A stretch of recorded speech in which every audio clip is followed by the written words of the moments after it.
Class 12 business study chapter 3। मैंने मेरे कल के वीडियो में आपको बिजनेस इन्वायरमेंट के डायमेंशंस और इम्पोर्टेंस और मीनिंग फीचर्स बताए थे कि बिजनेस इन्वायरमेंट क्या होता है, इम्पोर्टेंस क्या होती है और डायमेंशंस यानी कि कितने प्रकार के होते हैं और ये कौन कौन से फैक्टर से मिलकर बना होता है। अब मैं आपको इसके आगे की चीज़ों को बता देता हूँ कि इसके आगे, जैसा कि आप सब जानते हैं कि सन 1991 में हमारे भारत में काफ़ी ज़्यादा विदेशी देशों का क्या था, आक्रमण हुआ था। विदेशी देशों से हमारे यहाँ बहुत ज़्यादा आयात निर्यात बढ़ गया था।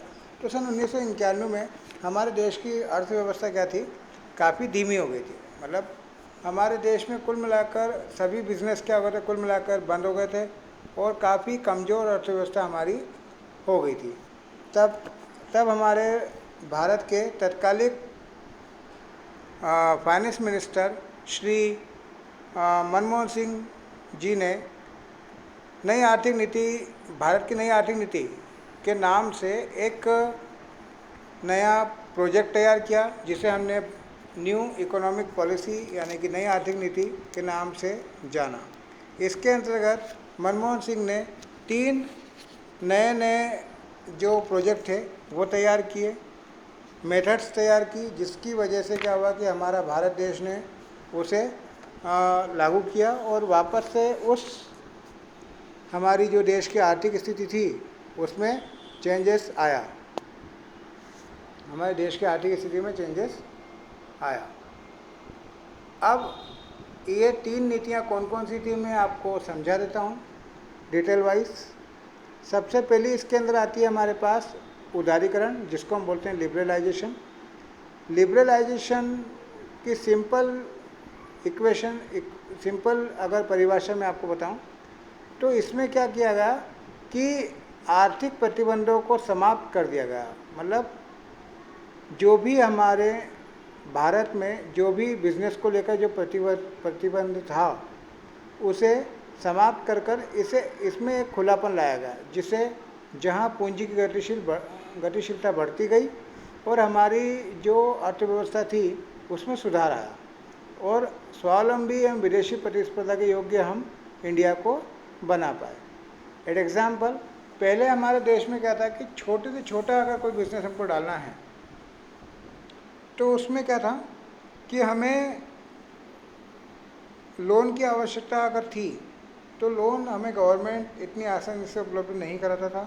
अब 1991 के बाद हमारे भारत देश में रानी दुर्गावती योजना, दुर्गावती योजना के बाद उसके बाद लक्ष्मीबाई योजना, उसके बाद जो है हमारे यहाँ प्रधानमंत्री रोजगार योजना, मुख्यमंत्री रोजगार योजना, ऐसी बहुत सारी योजनाएं चली, जिसकी वजह से हमारे यहाँ के जो बेरोजगार लोग थे उन्हें रोजगार प्राप्त हुआ। और इसके अंतर्गत कुछ और चीज़ें भी की गई, जिसमें क्या हुआ कि हमारे बिजनेस ने, हमारे इंडिया ने दूसरे बिजनेस से प्रतिस्पर्धा करना शुरू कर दिया। जैसे लाइसेंस और परमिट पर लगे विभिन्न नियंत्रणों को समाप्त कर दिया गया।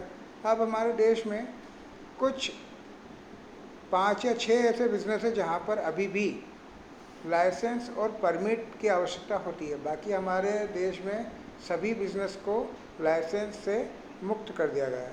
आज से कुछ साल पहले सन 1990-85 की अगर हम बात करें तो आपको अगर एक छोटा सा दुकान भी डालना है, जैसे पान का गुमटी भी अगर आपको डालना है, तो आपको उतनी जगह को रजिस्टर्ड करवा के उसका लाइसेंस लेना पड़ता था।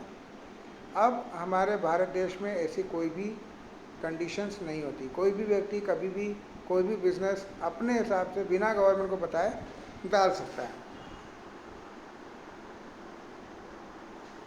और इसके अंतर्गत उत्पादकता को उदार एवं मुक्त बनाया गया। मतलब आपको कितना उत्पादन करना है, इसके लिए भी आपको अब किसी भी गवर्नमेंट से परमिशन लेने की आवश्यकता नहीं होती है। आप अपने हिसाब से जितना भी उत्पादन करना चाहें उतना कर सकते हैं। लाल फीताशाही की और अक्षमता तथा संसाधनों के अपयोग को रोका गया।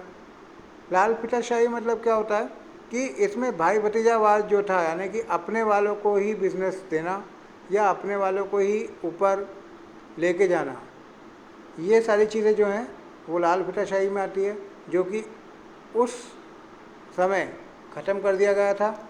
अक्षम था, यानी कि अगर कोई व्यक्ति कोई काम नहीं कर पा रहा है, असंसाधन यानी कि अपव्यय है उसके पास है, तो उसे रोका गया कि वस्तुओं का अपव्यय ना हो, हमारे पास जो धन है उसका भी अपव्यय ना हो, संसाधन का अपव्यय ना हो। कृषि क्षेत्र का तीव्र विकास किया गया, किसानों को लोन उपलब्ध कराए गए। तो ये हमारी उदारीकरण के कुछ विशेषता या उद्देश्य थे। निजीकरण 1991 के प्रारंभ में किए गए आर्थिक सुधार कार्यक्रम के अंतर्गत देश में सार्वजनिक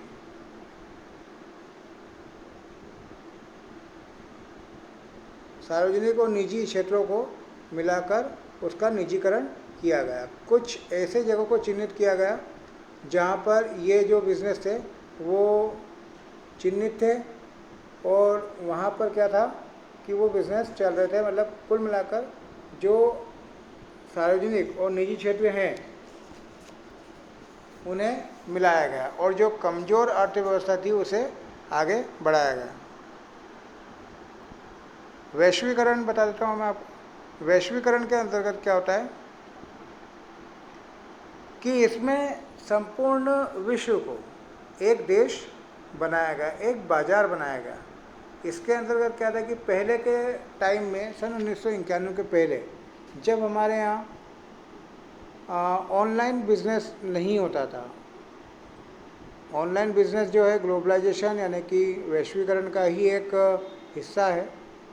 इसके अंतर्गत क्या हुआ कि पूरे देश को एक प्रकार का मार्केट बना दिया गया। अब कोई भी व्यक्ति कहीं देश के दुनिया के किसी भी कोने में बैठकर किसी भी देश से कोई भी वस्तु खरीद सकता है, बेच सकता है, बिना किसी लाइसेंस के, बिना किसी परमिशन के वो चीज़ों को खरीद सकता है।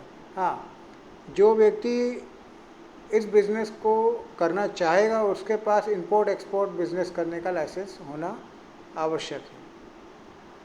लेकिन मार्केट के बना दिया गया, सेवाएं हम कहीं से भी ले सकते हैं, किसी भी देश से आयात निर्यात करवा सकते हैं, कोई भी सेवाएं आदान प्रदान कर सकते हैं, जिसकी वजह से हमारे कस्टमर्स यानी कि हमारे जो ग्राहक है, ग्राहकों को सीधा सीधा इसका फ़ायदा हुआ है कि उन्हें वस्तुएं क्या हैं कि बिल्कुल सस्ती और उन्हें अच्छी क्वालिटी की वस्तुएं मिलना शुरू हो गई हैं, जो संपूर्ण अर्थव्यवस्था को जोड़ता है। उससे क्या होता है कि हमारे यहाँ के लोगों को या बाहर के लोगों को किसी भी देश में रोज़गार भी उपलब्ध हो जाता है। रोज़गार इस प्रकार से होता है, एग्जाम्पल के तौर पे आप देख सकते हैं कि फ्लिपकार्ट, अमेज़ोन, ये कुछ ऐसी ही कंपनियाँ, ज़ोमैटो और स्विगी, ये ऐसी ही कुछ कंपनियाँ हैं जो कि बिज़नेस को क्या कर रही हैं कि आगे बढ़ा रही हैं और यहाँ पर लोगों को रोज़गार उपलब्ध करा रही है। विदेशों से हमारे यहाँ कोई भी माल आता है तो उनको डिलीवरी बॉय की आवश्यकता होती है या उनको किसी प्रकार की एजेंसीज की आवश्यकता होती है, तो हमारे यहाँ का कोई भी व्यक्ति वो एजेंसी लेकर काम कर सकता है। अब इसके अलावा मैं आपको एक चीज़ एडिशनल बता देता हूँ। आप सभी को ये पता होगा कि सन 2016 में हमारे यहाँ नोट बंदी हुई थी, जिसे हमारे बिजनेस की भाषा में विमुद्रीकरण कहा जाता है, जिसको हम डीमोनेटाइजेशन कहते हैं, जो हमारे यहाँ पर सन 2016 में श्री नरेंद्र मोदी की सरकार के अनुसार हुआ था। इसमें उन्होंने क्या करा था कि आम जनता के लिए नोटों को बंद कर दिया था, सभी लोगों के लिए नोटों को बंद कर दिया गया था। ठीक है, आम जनता के लिए नोटों को बदलने के लिए बैंकों में लाइन लगवाई गई थी, पुराने नोट बदलकर नए नोट उपलब्ध करवाए गए थे।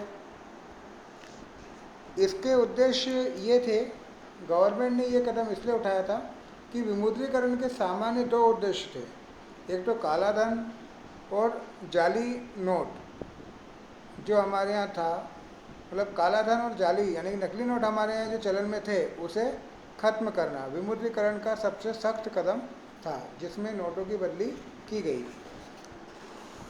अब विमुद्रीकरण कब हुआ ये तो आपको सबको पता है कि सन 2016 में हमारे यहाँ पर विमुद्रीकरण हुआ था।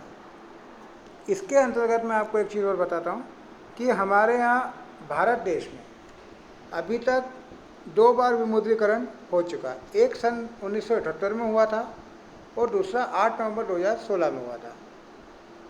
1978 में जब पहली बार जनवरी 1978 में जब पहली बार हमारे यहाँ नोटबंदी हुई थी, जब हमारे तत्कालिक प्रधानमंत्री मोरारजी देसाई थे, जिन्होंने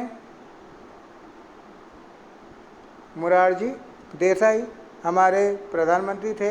उस समय हमारे देश में तब भी काला बाजारी काफ़ी हुआ करती थी और तब हमारे देश में 1000 से लेकर 10,000 के नोट जो थे, 1000, 5000, 10,000 के नोट हमारे देश में चलन में थे, उन्हें बंद कर दिया गया था। उनकी जगह पर 500 और 1000 के नोट आए थे।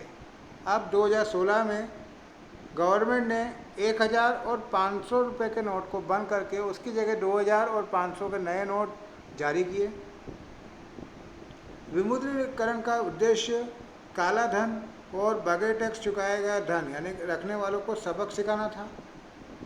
नशे का कारोबार, भूमाफिया और तस्करी में संलग्न लोगों को अवैध लेन देन करना से रोकना था, भ्रष्टाचार को रोकना था, कर चोरी के लिए करने वाले नगद लेन देन को समाप्त करना था, हवाला कारोबार पर अंकुश लगाना था। ये सब हमारे विमुद्रीकरण के उद्देश्य थे। इसका लाभ हमें यह हुआ कि कालाधन पर प्रहार हुआ, कालाधन हमारे यहाँ रुक गया, आतंकवाद एकदम से रुक गया, आर्थिक विकास में वृद्धि हो गई। विमुद्रीकरण के नकारात्मक प्रभाव यह रहे कि इसमें हमारे जो पर्यटन स्थल थे,